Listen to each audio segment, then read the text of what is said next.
Okay, so luckily last night I was able to get the motor and transmission covered up with a tarp, and I'm glad I did because this morning we had a pretty good rain shower. So I was gonna go shopping around at some salvage yards for miscellaneous parts and pieces, but after the rain this morning I decided that it'd be better if I went ahead and got my little shed cleaned out to put this motor in, and I think I'm gonna go ahead and just build a little stand to mount this motor on and focus on getting this thing started up before I go through putting it in the truck. I got to noticing there's gonna be some different lines that I need to redo and run and fix the fuel line. It got broke out of, I guess, when it was getting pulled out of the truck, or when whatever truck it was in was wrecked. So I just feel like it'll be easier to go ahead and tackle all that stuff while this motor's on a stand in the dry. So that's what I'm gonna do today, and I'll just video it. So all right, bring power to the shed now. As y'all can see, took my time and did a quality job of running power out here. Managed to get the shed nice and clean. So it is officially, let me just give you a look here. It isn't huge, but it'll work to start working on this motor. So I'm gonna go hook onto the trailer, get it pulled over here, and we're gonna drag it off in here. See how that goes since I'm by myself.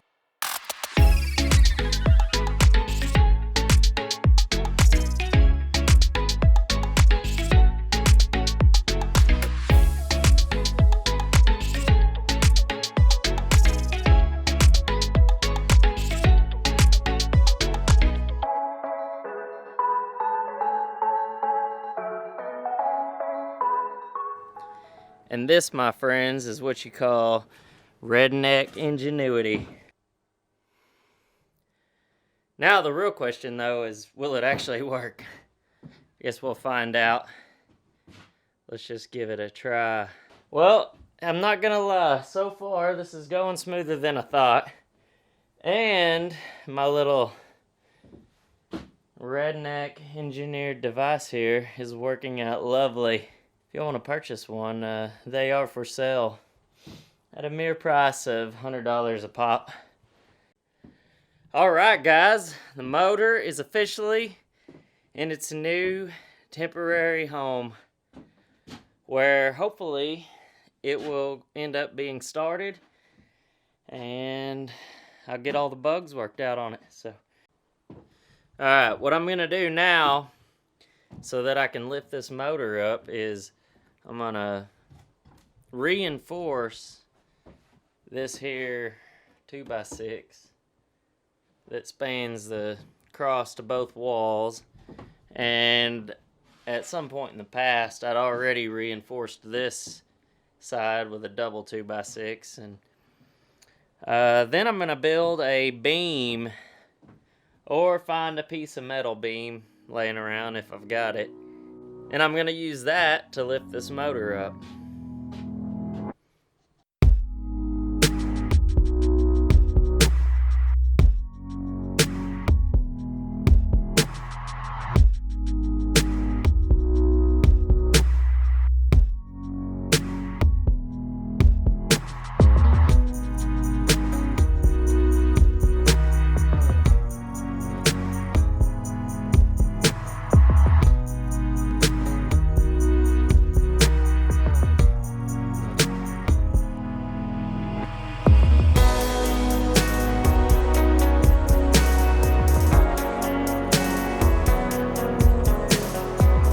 Just like that, we are ready to make an engine lift, people. Ain't it beautiful? Look at that. Now, I know the beam will be strong enough. I hope that my reinforced 2x6s are going to be strong enough. They should be.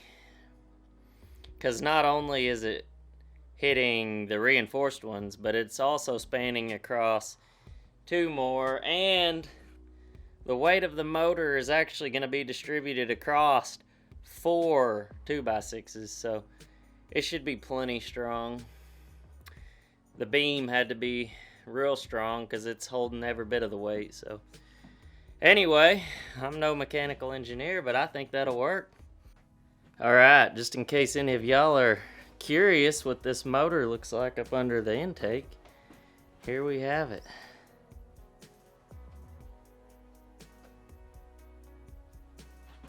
Alright, so after removing the intake, I've decided to take another route and avoid using the lift plate if I can. As you could see from the video, I'm gonna have to remove the mechanical fuel pump and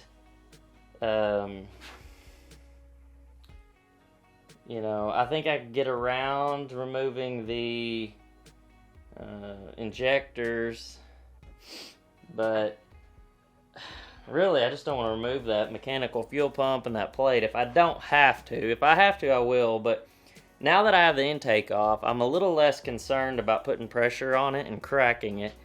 So I'm going to attempt to make the lift as it is without that intake.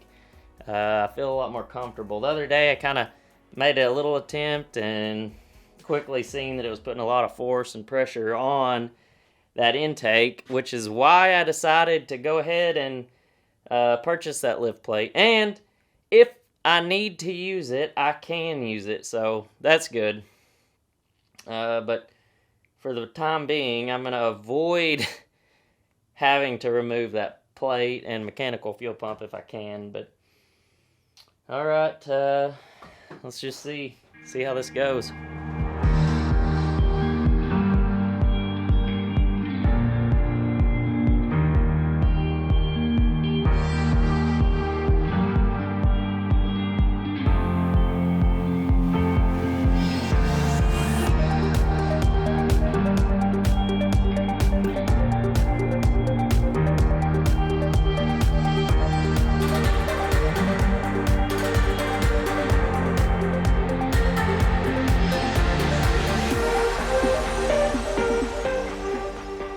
Alright, so now we've got the motor sitting on its cart. It's a new temporary home, so now I can at least work on some stuff. Before, when it was sitting on that old tire, I couldn't check the oil, change the oil, do anything. I couldn't fix any of these cooler lines that are broken down underneath it, so yeah, I'm pretty happy about this. This cart's got wheels on it too, so I should be able to slide it around in here. But yeah, so I think I'm going to wrap it up for today. So if y'all want to follow this project along, don't forget to go hit that like and subscribe button down below. But yeah, I'm going to call it a day. See y'all next time.